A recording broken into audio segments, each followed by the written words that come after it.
Bonjour les passionnés de voyage hors saison et loin des foules. Partir en Norvège revient à traverser l'Allemagne du sud au nord. Autant visiter un peu les sites moins connus sur cette longue route.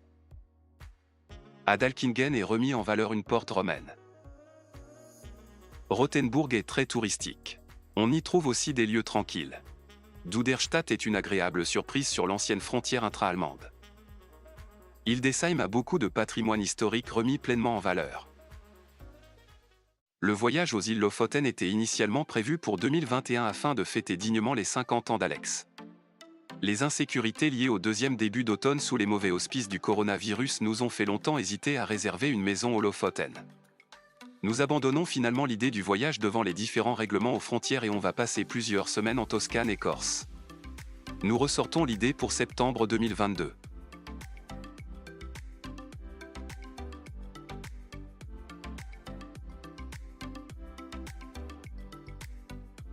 Le plan initial était d'y aller en avion et de louer une voiture sur place.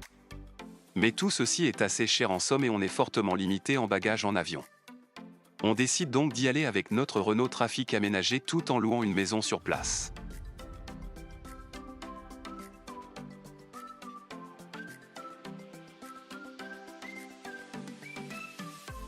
Ce n'est cependant pas un simple aller-retour Tyrol-Norvège. En gros, André et notre fils Nicolas partent devant en parcourant pendant une semaine la Norvège du sud au nord. Alex arrive en avion à Narvik et on rejoint tous la maison louée à Leknes.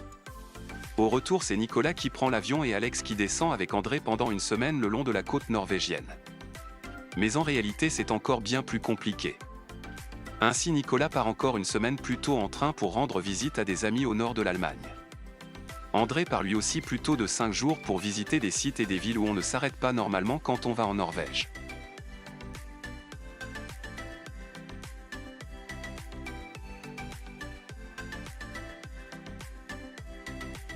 Pour cette raison, le récit du voyage commence par quelques jours en Allemagne. Pour parfaire l'embrouille, un ami de Nicolas nous rejoint en arrivant et en repartant en avion de Narvik.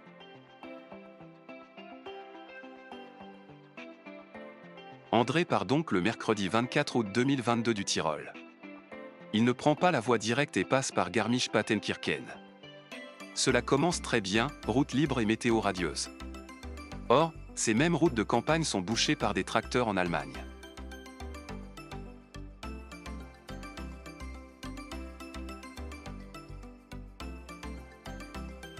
Ils tentent donc les voies fédérales, mais ici les camions contournant le péage autoroutier font gravement chuter la vitesse de croisière.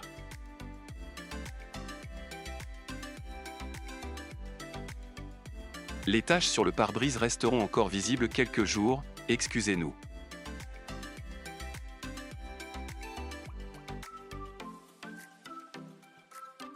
André abandonne donc le paysage verdoyant de la Haute-Bavière pour prendre l'autoroute à Landsberg à Emlec. Il avance alors vers l'ouest et Memmingen où il rejoint l'autoroute A7 vers le nord. Cette autoroute est cependant en 2022 en chantier plus ou moins continu. Après 50 km suit 10 km de chantier et ainsi de suite. Comme le bouchon s'agrandit, il fait un premier écart entre Illertissen et Westernorn sur des routes de campagne. André reprend l'autoroute, mais pas pour longtemps. Google Maps montre d'autres travaux sur des longues distances entre Elwangen et Rothenburg-Obedertober. André décide donc de prendre des voies secondaires à l'ouest de l'autoroute en passant par Kralsheim et Wallausen. Peu après l'autoroute, il voit des panneaux pointant vers le Limestor d'Alkingen, c'est un arc de triomphe sur l'ancienne frontière nord de l'Empire romain. Nous n'avons que des photos du site, mais nous tentons d'agrémenter ces clichés par des explications fondées. Le monument est aujourd'hui en plein champ et il faut marcher un peu pour le rejoindre. La porte romaine se trouve entre Schwabsberg et Dalkingen. La route blanche qui les relie avec la porte au centre est interdite à la circulation, les autres sont ouvertes. Des pictogrammes de cet arc indiquent l'accès, on pense ainsi que cet arc est encore bien debout. En l'approchant, on voit qu'il est placé sous une grande cage vitrée. Et on réalise alors que ce ne sont que les fondations qui subsistent. La forme de l'arc de triomphe est imitée par un élément en contreplaqué qui pend du plafond de la cage en verre et sans toucher les fondations restantes. Le Limes était ici la frontière nord-ouest de l'Empire romain et bien sûr fortifié contre les hordes de barbares germaniques au nord. Initialement, C'était une palissade en bois avec des bastions en bois à des distances régulières. Certaines parties ont été remplacées par des constructions maçonnées, mais la porte de Dalkingen a été décorée d'un arc de triomphe tourné vers l'intérieur du territoire romain. Le territoire de l'État romain dans le sud-ouest de l'Allemagne d'aujourd'hui appartenait à deux provinces, l'Arétie avec la capitale Augsbourg, et la Haute-Allemagne avec la capitale Mayence. Afin d'assurer la richesse des provinces florissantes, la création de frontières militairement renforcées a commencé. La société et le paysage culturel se sont développés dans les deux provinces sous la protection du limes selon le modèle méditerranéen. Mais l'érosion du système frontalier a commencé dans la première moitié du IIIe siècle en raison de problèmes politiques internes et externes. Les Germains profitent de la situation et traversent le limes lors de campagnes de pillage. Les Romains abandonnent le limes dans la seconde moitié du IIIe siècle. L'entrée est gratuite, on reçoit aussi un dépliant en allemand. Mais on voit aussi tout à travers le vitrage si le site est fermé. Cette boîte en verre est un véritable terrarium, il y fait terriblement chaud et au dire de la gardienne, on y gèle en hiver. Mais cela reste une mise en valeur originale. Il est 13h50 quand André revient de l'Arc à la voiture. À ce moment de la journée, il voulait déjà être bien plus loin. Il se rend quand même comme intentionné à Rothenburg ob der Tauber. Cette ville était le but initial pour la journée. Il reste 75 km sur des routes de campagne. La ville de Kralsheim ralentit beaucoup l'avancée. Sinon c'est vraiment la race campagne. Il reste encore 30 minutes de route et 3 villages à passer avant d'arriver à Rothenburg. Rothenburg ob der Tauber range parmi les villes touristiques importantes d'Allemagne. Construite au bord de gorges verdoyantes, une grande partie de son centre médiéval de maisons colorées est conservée tout comme son mur d'enceinte couvert que l'on peut parcourir en grande partie. On en a des vues inégalées sur la ville. C'est le but principal de la journée du 24 août 2022 pour André après l'arrêt imprévu à Dalkingen. Tout cet ensemble génère bien sûr un flux important de touristes. Il y a divers parkings payants à l'est du centre-ville ancien. André arrive vers 15h et décide de partir du bas de la vallée à l'ouest. Il y a moyen de stationner gratuitement au bord de la route au nord du hameau Fuchsmühle, accessible seulement en semaine. On traverse alors la petite rivière Mühlbach, ruisseau des moulins, sur un pont couvert et ensuite commence la montée dans la forêt dense. On arrive vite sur la place centrale, Marktplatz, en passant la porte Burgtor. Avons-nous dit ville touristique ? Oui, c'est le cas dès que l'on a besoin d'attendre pour prendre des photos. Après 10 minutes, il est enfin possible de prendre le deuxième cliché.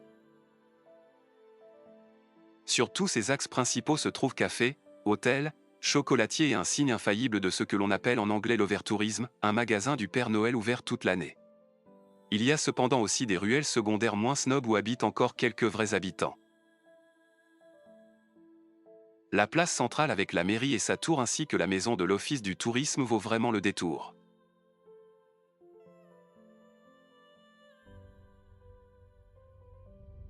La ville compte 4 portes reliées par l'enceinte médiévale. Toutes les portes valent la peine d'être vues. Il faut bien sûr traverser la ville en long et en large pour tous les voir. La grande spécialité de la ville sont les remparts que l'on peut parcourir sur des longues portions. Cette courtine est entièrement couverte et on passe aussi plusieurs tours. André parcourt la partie est et sud de la ville. Un des accès aux remparts se trouve en haut de la montée vers la rue Sterngasse.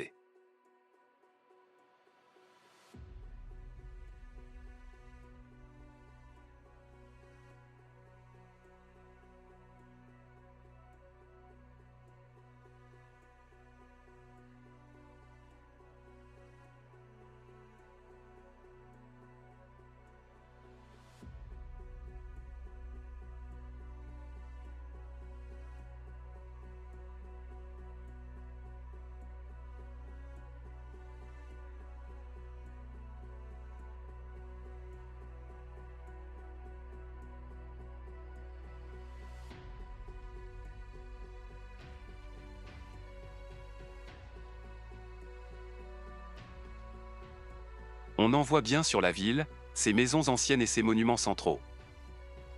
Le mur d'enceinte a été rénové grâce à des dons et les donateurs importants ont pu apposer des plaques. Parmi des riches locaux se trouvent des plaques d'autres villes touristiques, mais aussi des inscriptions en caractères asiatiques. On y remarque aussi beaucoup de Japonais qui semblent raffoler de ce cadre.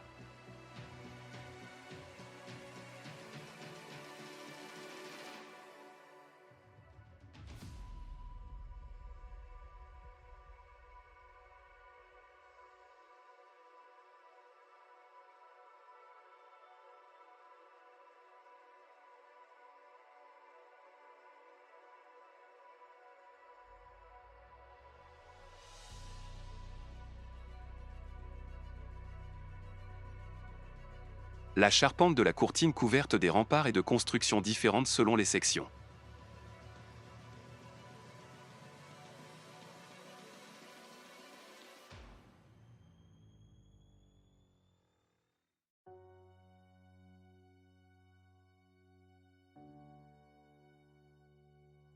Si on ne reste que peu de temps, c'est surtout la porte sud qui est intéressante. La Spitalsbaste, bastion de l'hôpital, a un plan en forme de 8 qui est traversé par une voie de haut en bas. C'est donc une triple porte.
L'intérieur ne se visite pas apparemment, uniquement une sorte de cage d'escalier est ouverte pour passer du niveau de rue au niveau du fossé à l'extérieur des remparts.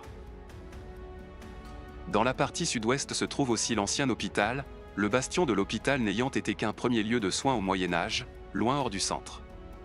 Aujourd'hui l'ancien hôpital est reconverti à d'autres fonctions et il reste un grand parc ouvert au public. Peu de touristes passent ici, on y trouve des coins très tranquilles à l'ombre des grands arbres. Dans la partie sud-ouest, la courtine n'est pas continue. Mais on peut marcher à l'intérieur et près des remparts vers le nord en passant la porte haute et la tour de Koboldsel. Pour finir, André explore le Bourgarten, le jardin du château. On y trouve un jardin botanique à la française et une chapelle transformée en monument des morts des différentes guerres. Au nord de la chapelle se trouve la stèle discrète Rindfleisch Pogromgedenkstein en souvenir du pogrom commis envers l'ensemble de la communauté juive locale par la population de la ville en 1298. Pas moins de 450 personnes de tout âge ont été sauvagement massacrées et puis brûlées au nom d'une chrétienté très mal comprise. Vu la taille de l'ancienne ville, le nombre de 450 personnes assassinées est énorme. Dans la région, le nombre de morts juifs atteint 5000. La vue sur la partie sud de la ville est en tout cas très bonne à partir de ce jardin du château. Le Topplerschlösschen vue du Bourgarten. Après 2 heures de visite, André redescend dans le vallon pour reprendre la route vers le nord peu après 17 heures.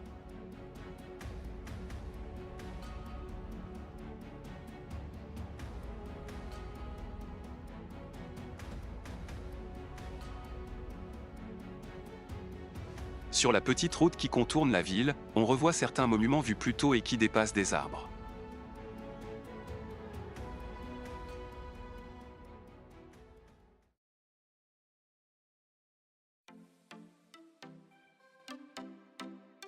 Bien qu'ayant quelques heures de retard sur son itinéraire prévu, André tente de rattraper ce retard en partant de Rothenbourg.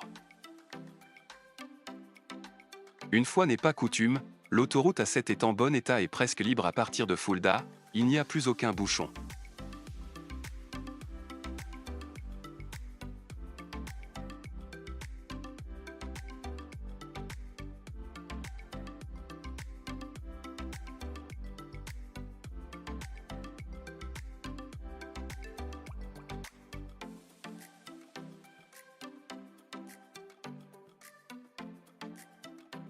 La lumière du soleil couchant est belle, même si cela éblouit le conducteur.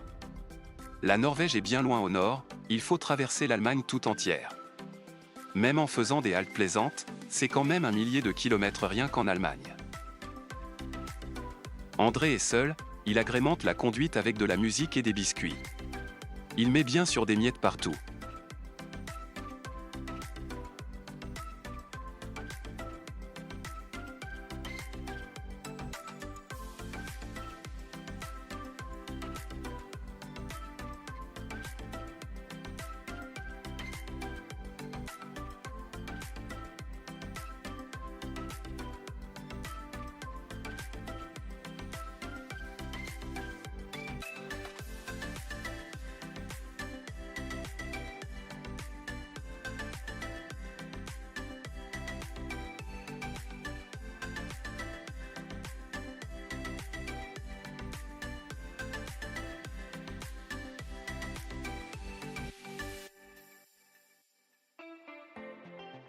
Il n'arrive qu'à la tombée de la nuit.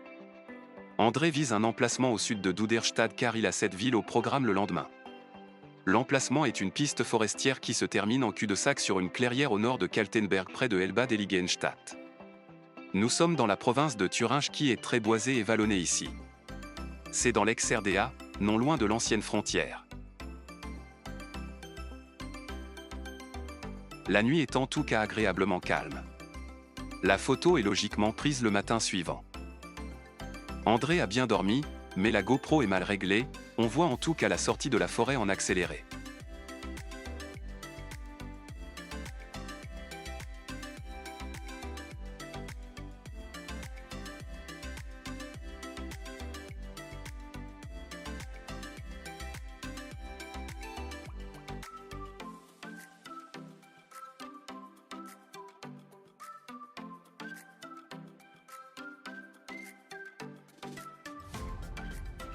Il reste de la campagne et des villages à traverser le matin.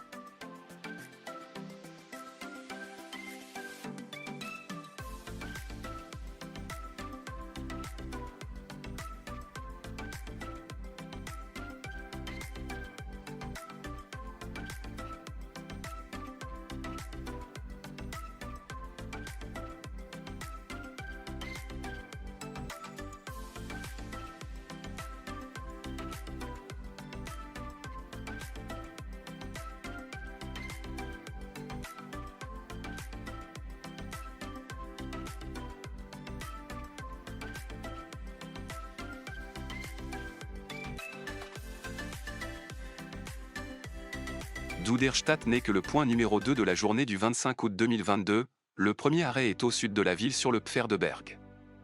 La tour ne se trouve qu'à 500 mètres de l'ancienne frontière entre la RFA et la RDA. Elle servait de poste d'observation loin dans la RDA. Mais cette vue n'est pas grandiose. La vue sur le trafic d'en haut est en tout cas rarissime. La ville de Duderstadt est une agréable surprise. Une grande partie du centre-ville est zone piétonne. La ville est très proche de l'ancienne frontière qui séparait les deux Allemagnes, mais elle appartenait à la sphère ouest. Pourtant c'est surtout le patrimoine ancien qui impressionne. L'hôtel de ville ne fait pas exception, les étages hauts de ce grand bâtiment sont à colombage. Nous n'avons pas fait de vidéo, il n'y a donc que des clichés, désolé. La journée du 25 août n'est qu'entamée. André prévoit de visiter Hildesheim, une autre ville pas trop connue des guides touristiques. Les églises sont toutes très vieilles et remarquablement restaurées. La cathédrale Sainte-Marie de l'Ascension est construite à partir de 872. Comme les autres églises, elle a massivement souffert des bombardements en 1945. L'église Saint-Michel a un plan très original et ressemble de loin à une mosquée avec ses 4 tourelles et sa nef centrale. L'originalité continue à l'intérieur avec 2 transepts et 2 chœurs qui se font face. La place du marché est le joyau de la ville. La façade très structurée de la maison Wedekindos de 1598 abrite la caisse d'épargne au nord de la place. Hormis la banque et la mairie, les maisons abritent aujourd'hui principalement des cafés et des restaurants. Le mémorial de la synagogue de Hildesheim se trouve à l'emplacement de la synagogue du Lappenberg détruite par le pogrom orchestré par les nazis officiels de la Schutzstaffel, SS, dans la nuit du 9 au 10 novembre 1938. Cette date ne manque pas d'ironie, car c'est 24 heures après que toutes les autres synagogues d'Allemagne et de l'Autriche annexées sont en feu et détruites. La forme de base du monument est un cuboïde en calcaire et en bronze. Des étoiles de David sont incrustées sur les 4 côtés. Chaque côté a son propre thème. Le côté est traite de l'élection du peuple. Le côté nord du culte. Le côté sud de la loi du peuple juif. Le côté ouest de sa persécution et de la Shoah.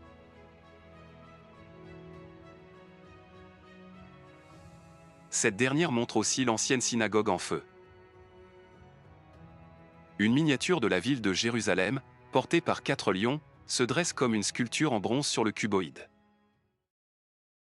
André ne prend pas tout de suite l'autoroute et cherche une place tranquille près d'un des lacs dans la région de Gledingen. La sortie de Hildesheim par le nord est rendue compliquée par des passages à niveau à répétition. Par la suite, c'est de nouveau l'autoroute A7 vers le nord. À l'est de cette route se trouve le lieu honteux du camp de concentration Bergen-Belsen. On le montre en image dans la vidéo suivante. Des liens se trouvent à la fin de la vidéo et dans la description. À bientôt sur Voyage hors saison.